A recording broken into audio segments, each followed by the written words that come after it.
Hey everybody, this is Chris from Alestorm and you're watching Chaoszine.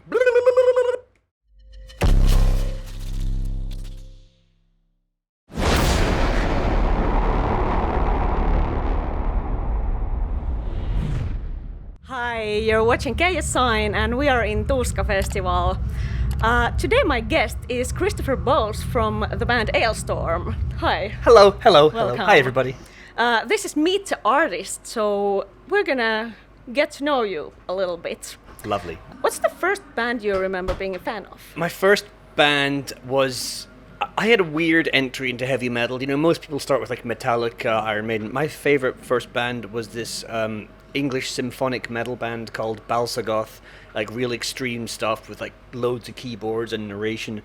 And it was the first show I ever went to. I travelled to England to see them. It was just, I had a weird start into music, and I think it's kind of reflected in the nonsense we do today. Like, it's very odd bands. Yeah. What's your favorite band today? You know, right, these days my favorite band is probably Electric Callboy. Oh, yeah. I've kind of reached that age where you stop listening to music. You know, it happens, but so I'm trying my best to listen to new stuff, and then their album came out last year or before, and I was like, oh my god, this is what I want. This sort of just party, fun, Yes. good songwriting stuff. It's amazing. It's the best. Yeah, they were here in Tuska last year actually. I've still never seen them. Oh no. But if you weren't a musician, what would you be? So when we first went on tour, which was in 2008, I was still at university. I was studying mathematics, and I dropped out to go on tour, which was a great idea. I didn't tell my parents until, a while later. So I would have probably ended up doing something like nuclear engineering, I think I was thinking about. It's a lot of people from my school went there, so yeah, I'd be making nuclear bombs, so that'd be kind of weird, wouldn't it, right? So make piracy, not bombs. Yeah. How much do you go to other bands' concerts? I've tried to go to a lot more shows these days. I went to Metal Fest Open Air in Czech Republic a couple of weeks ago, just as a fan. I was like, just got a ticket, went, stayed in a hotel, watched some bands. It was kind of weird. Everyone was like, aren't you the guy from that band? What the fuck you do? I was like, just watching some bands. Yeah. I went to see Dragon Force a few months ago. We were on tour in the USA, and we had a day off, and it was the same day as a Dragon Force show. I was like, fuck yeah, I'm going to go on some Dragon Force. That was cool. So yeah, I'm going to go and see a few more bands this summer. I want to just... I love going to shows. I love just watching music. Because I do love all this nonsense. I get it. Who's your most important idol or role model? Oh my goodness. The pop songwriter Max Martin. He's written all these pop hits. He's great. I mean, I feel like at my heart, I'm just a songwriter. The whole playing shows is kind of like incidental. So I just, anyone who just makes a living writing songs, like, I want to do that. I just want to write songs. I want to just like, I want to find bands, say, yo, here's a song for you, bang. And I love that sort of thing. Yeah. What's the best thing about your own music? The best thing about Alestorm's music is it's really, really easy to play.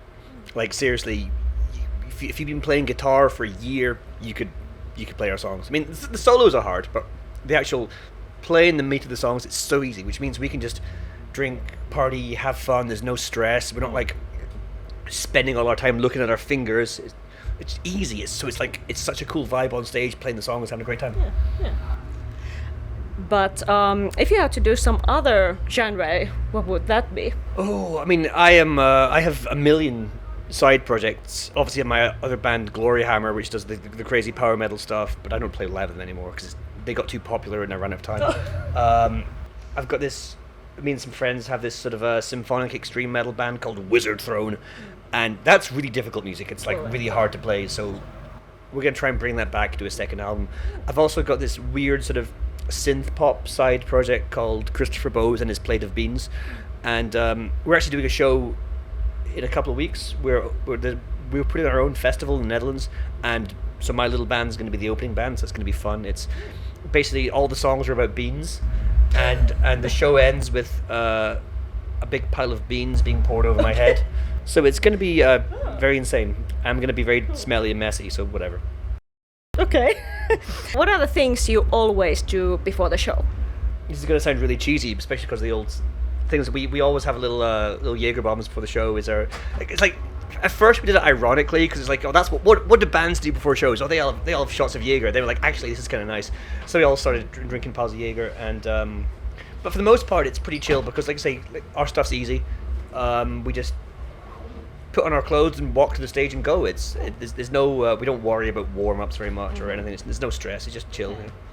It sounds very chill. Such a good band to be in. Yeah, that's great. What about after the show? I usually jump off the stage, jump into the crowd, and get very silly. I mean, we're playing quite early today. We finish at 17:15. So I'm going to go and watch a bit of Dimmu Borgir and Pendulum, and I don't know, just have a silly time. How do you like to spend your time on tour? Sleeping and eating and drinking. It's basically, you know, especially if we're somewhere fun, you know, a place you've never been, it's always nice to do a bit of sightseeing. I think that's the coolest thing about being in a band, is that you get to go places and, like, you know, go to crazy countries and see stuff you've never seen before. But you don't get that much time to do stuff, so it's usually you get a cab into the city, take a picture next to the Eiffel Tower, and drive back again. You know, it's very quick, but it's nice to see things and drink things and eat things. So yeah, live a good life. Keep it quite simple. Yeah. Yeah. Well, this kind of relates to the touring. Do you like fine dining or fast food? Well, a bit of both. I have a tattoo on my leg of my favorite cheeseburger restaurant, but I also, it's kind of fun to just waste a load of money on a really expensive steak sometimes, you know. Everything. I like the best and the worst. Food is good and eating is nice. In any format, yeah. Your favorite movie? My favorite movie, I don't watch many movies. I always like 2001: A Space Odyssey. It's very kind of, you know, la-di-da sci-fi nonsense. It kind of resonates with me. Do you have a song that's your absolute favorite? Of our own songs? Of any song ever. Is there a best song ever? The best song ever? I think it's between Diamonds and Rust by Joni Mitchell or The Wreck of the Edmund Fitzgerald by Gordon Lightfoot. I like a bit of old school, you know, kind of 70s American folk music. I think that's a really good vibe. Yeah. What is the best source of inspiration? The best source of inspiration is going to a dictionary or thesaurus and finding words that rhyme. And then you find two words that rhyme, like, oh my god, yes, I want to rhyme these in a song. And then the whole song just expands out from that. You just find two words that... The day you found out that Quest rhymes with treasure chest. Yeah. It was a good day. You can say that. Well, exactly, yeah, it's like, when, Quest rhymes with treasure chest. Or Mexico rhymes with yo-ho. That was literally the genesis of our song Mexico. It was like, yo-ho, yeah, Mexico, oh my god. And it's, it's just, I love that. That's what I like the most in songs. Okay. Could you tell us some memorable festival experience you've had? As a performer or as a guest? I think my favorite moment of the festival was possibly Metal Days Festival, which was then called Metal Camp in Slovenia in about 2006, I think. And I watched Blind Guardian, and they played the Lord of the Rings song, and it was an emotional moment, and I had a little cry with my friends. Okay. Last, what are your hopes for the future in what comes to music? My hope for the future is that people still like the nonsense we do, and we can keep doing this because it's kind of nice. I enjoy doing this. You know, there's always worries that are all these festivals going to disappear, or people going to get bored of metal music, or they're going to get bored of us. And please don't get bored of us. We'll try our best to write good songs. You know. I guess you'll always have the audience. Yeah, well, you say that, but you know, sometimes it's when your music's as stupid as ours, people can get bored of it. I'm fully aware of that. So please try your best not to get bored. Stay with us. Hey. Don't leave me! Please don't leave me! Hey, thank you so much. Thank you very much. Being here. Thank you.